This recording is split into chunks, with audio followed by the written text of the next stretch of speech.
Ẹ̀yin èèyàn mi, ó ga ọ. Ṣé rí ọ̀rọ̀ Ashley? Báwo la ṣe fẹ́ sọ̀rọ̀ Ashley? Orin wo la fẹ́ kọ sí gbẹ̀du? Nígbà tí Ashley bó ṣe wà yẹn, kí ló dé tí gbogbo nǹkan ló ṣe? Gbogbo nǹkan pátápátá ló Ashley commit offence. Offence yẹn ò ṣe é kó. Tán bá bá níṣẹ́, kí ló dé tán ní bá níṣẹ́? Offence ẹ̀ ti ju pé kán bá níṣẹ́, kán ti ẹ̀ kán tẹ́ ayé àtijọ́ wá ní kán lọ tì mọ́ ti bu. Kán lọ fi òǹtàn, ó ní nǹkan tán fi ń ṣe, wọ́n fi irú wọn ṣe. Mo sorry láti sọ. Tí bá sọ báyìí gbogbo yín máa pariwo. Ní ayé àtijọ́ ní nǹkan tán máa ń fi irú àwọn elétí ekún bíi ti Ashley yẹn. Apanimáyọ̀dà. Ṣé ìtorí pé kò tí pààyàn?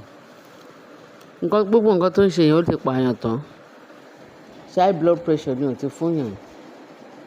Àbí kí ó dé èèyàn kidnap yàn. Ṣé kò ti pààyàn nìyẹn?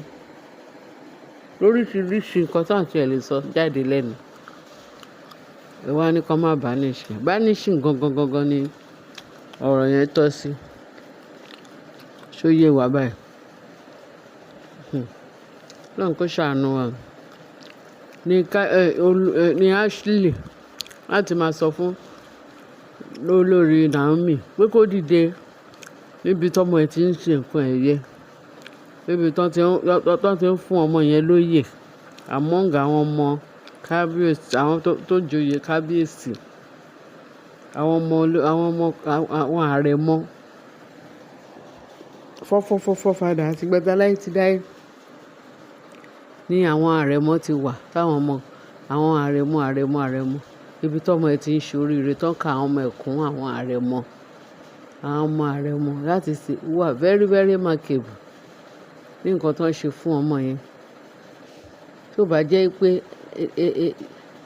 olórí náà ni àbí kí ni ká pè àwọn counterfeit olórí tó ní kí Naomi má jókòó sí jókòó ọmọ ẹ̀. Tálá bí ọmọ tó sọ pé níjọ́ nǹkan ẹ̀yẹ ọmọ òun pé kóun má ṣe ń bẹ̀ láì ṣe pé Ọlọ́run má jẹ́ ká rí. Wọ́n ní nǹkan ẹ̀yẹ wa lọ́jọ́ nǹkan ẹ̀yẹ wa kọ́ Ọlọ́run má fi wá pamọ́.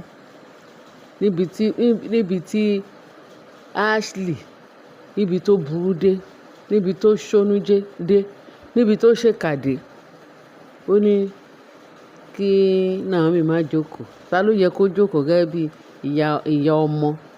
Wọ́n ní kó jókòó sí high table. Wọ́n pè sí high table kó jókòó, ìwọ ní kò yẹ. Ta ló yẹ? Òun ló yẹ.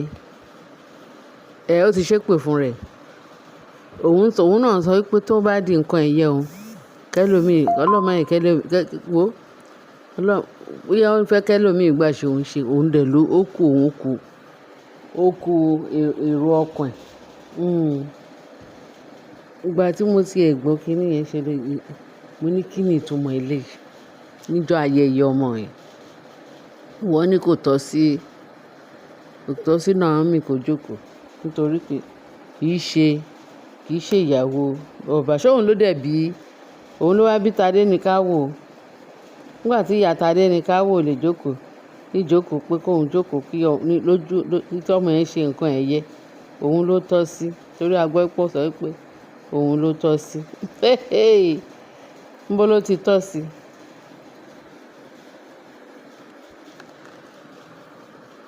Níbo ló ti tọ́ sí? Tóun ló yẹ kó tọ́ sí? Àbí Mariam ló yẹ kó tọ́ sí? Pẹ̀lú gbogbo nǹkan burúkú ayé àtọ̀tọ̀ ti ba ilé ayé jẹ́, tán ti bọ̀run jẹ́, tán ṣàbàṣà sí gbogbo ara wọn kìkì erí. Àwọn ló wá tọ́ sí láti ṣe nǹkan rẹ̀. Ọlọ́run má jẹ́ a ṣe orí burúkú. Wọ́n lò ní nǹkan nìkan jó ṣe. Ashley, lọ́mọ ẹ̀ka yí ẹ̀ bàjẹ́.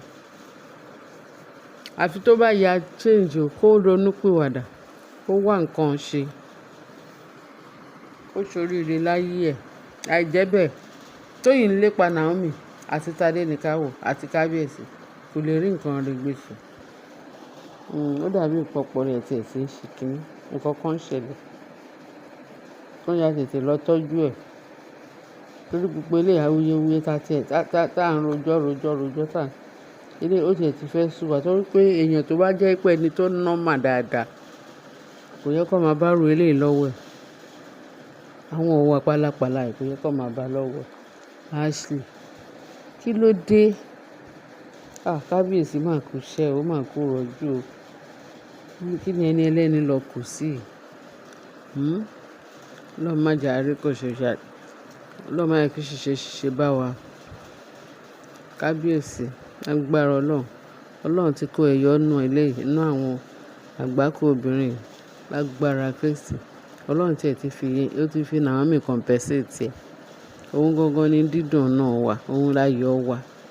Àìjẹ́ bẹ́ẹ̀, Ọlọ́run ló ní kí Naomi má tiẹ̀ ti lọ kúrò ní kó ti lọ ṣe àṣemáṣe Naomi. Ọmọ gidi ni.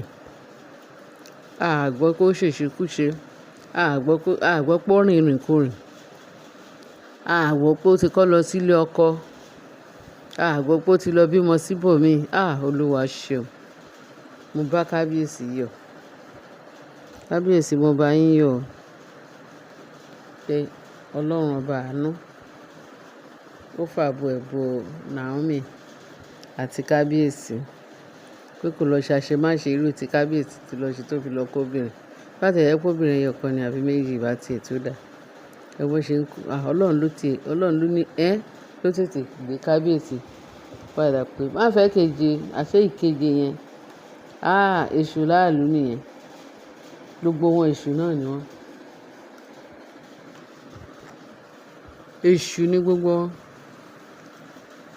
Àfi Naomi àti Elizabeth nìkan. Ẹ mọ̀ pé àwọn ọmọ Ọlọ́run, àwọn ọmọ ìránṣẹ́ Ọlọ́run, àwọn ọmọ Ọlọ́run tọ́lọ́run dá fún rẹ̀. Wọ́n ṣe farawé. Òun ni Ọlọ́run fi dípò gbogbo àwọn àjọ̀nú obìnrin tí kábíyèsí kó jọ. Kábíyèsí ẹ kú oríire o. Ẹ kú oríire Naomi o. Ẹ dẹ̀ kú oríire Elizabeth o. Ọlọ́run á dúró tì yín o. Ọba Ọlọ́run á dájú kábíyèsí. Mo bá yín yọ̀. Mo bá kábíyèsí yọ̀ ní onírẹ̀pẹ̀tẹ̀. Pé kò olùgbàdì pé kì í ṣe gbogbo wọn ló burú. Kì í dẹ̀ ṣe gbogbo wọn ni ó useless.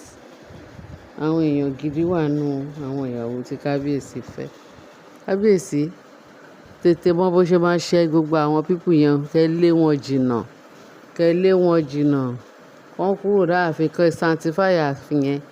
Wọ́n yà sí mímọ́ kíákíá ní wéréwéré láìpẹ́ láì jìnnà kí olórí Naomi tètè lè padà sí ààfin. Ẹ̀yin èèyàn mi ẹ ṣé gan-an ẹ ṣé tẹ́tí sí wa.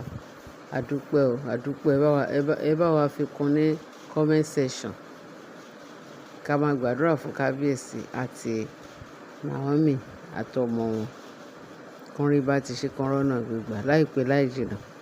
Ààbọ̀ Ọlọ́run, àánú Ọlọ́run á tètè haste iṣẹ́ tí Naomi àti kábíyèsí wọ́n gbé kalẹ̀ tó fẹ́ ṣe. Ààbọ̀ Ọlọ́run á dájú. Ẹ ṣé ẹ̀yin èèyàn wa. Bá a share, kẹ́ bá a like, kẹ́ bá a subscribe. Ẹ ṣé tẹ́ fi tẹ́tí sí wa. Bye.